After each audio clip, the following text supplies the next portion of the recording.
During disasters, food is very important to have, especially families that have children and elders.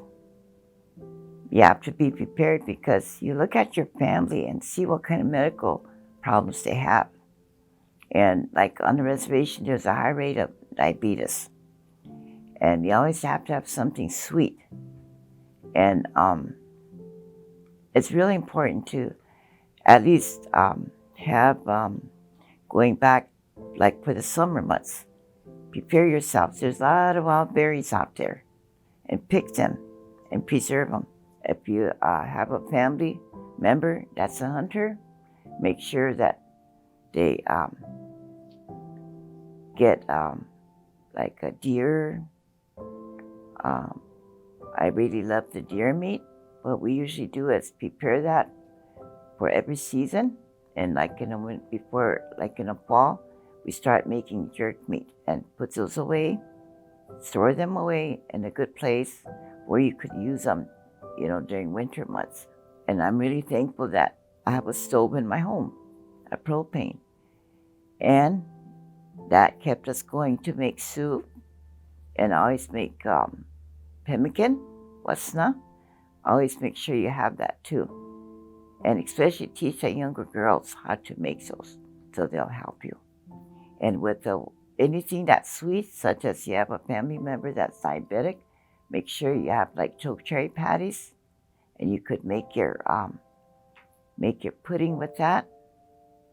And also canned goods. Make sure you have plenty of canned goods. That they come in handy. And then for the families, make sure when you're shopping, check your inventory and have extra food.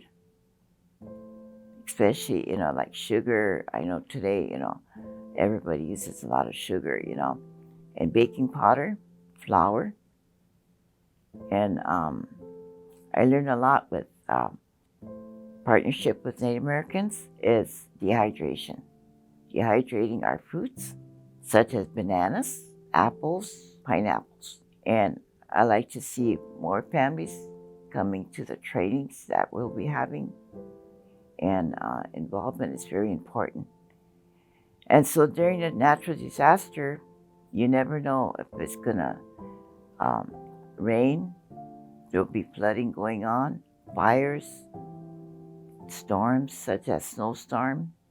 And just like last month, when I heard about this ice storm that's coming, I made sure, we went shopping and we got extra food because where I live in the housing, I have neighbors and we like to share food. Especially, that's a traditional way, helping one another. When I was growing up, how we keep ourselves warm was with firewood, And my job is I collect the wood chips, and we have a container. Make sure that's full, so that way that's a fire starter. The CERT training, we had it 4 times in our community, and we always ask for feedback. We need to work together to overcome natural disasters, We got to help one another. And that's something that really helped us, our community, to work together. That's the only way, we'll survive.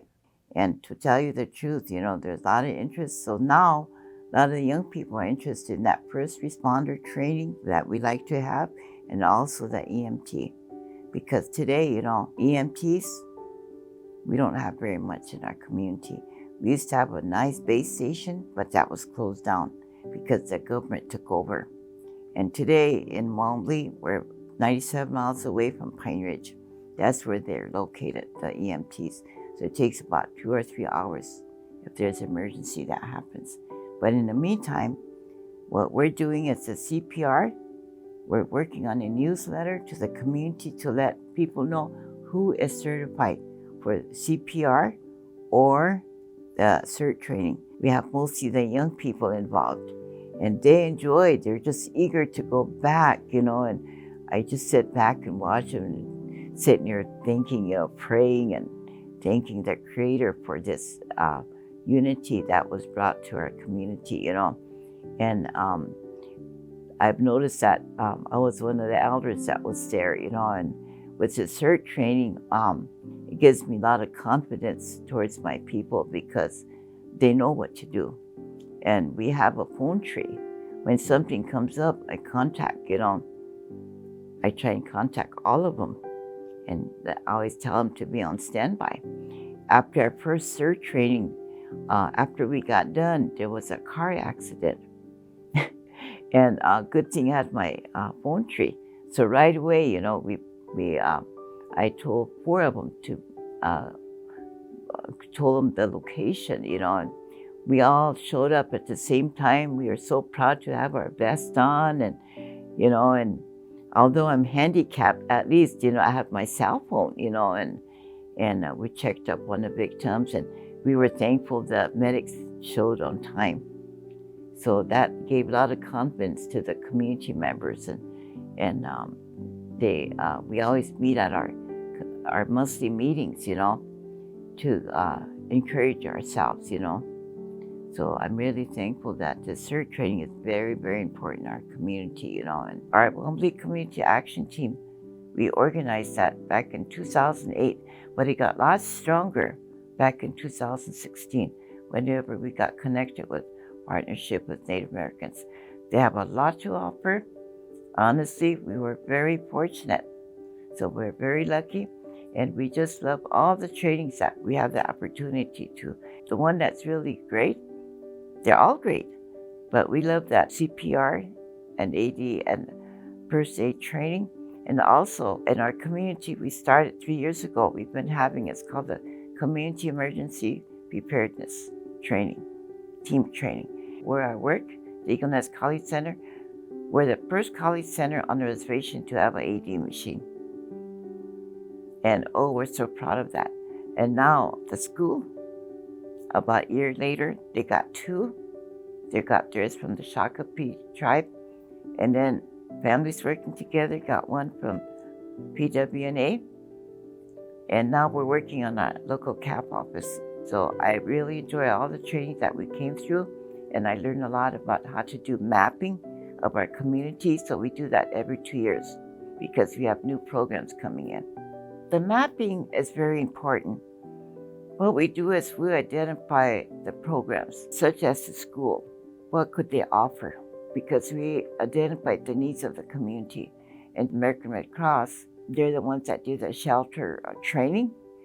A crew out of Sioux Falls came, and they did a training for us, and then we came up with a plan, a shelter plan. So as a team, we went to the school board meeting and we presented that, and it was approved.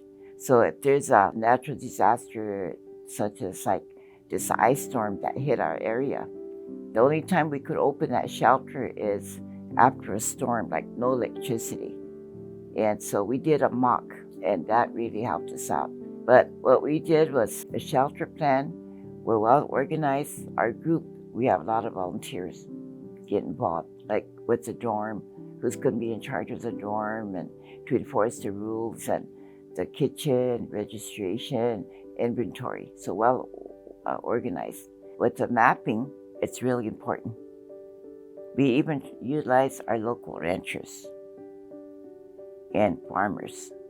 They're part of us.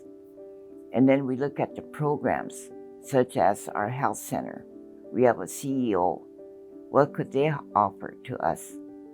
And then we look at the housing and how could they, because the housing has some goals and objectives to meet with the tenants, And then we look at also public safety. Right now, it's kind of hard to work with them because they're short of staff, and we understand that. So what we're trying to do is bring the community back together. So we're really, really very, very happy and fortunate to have partnership with Native Americans.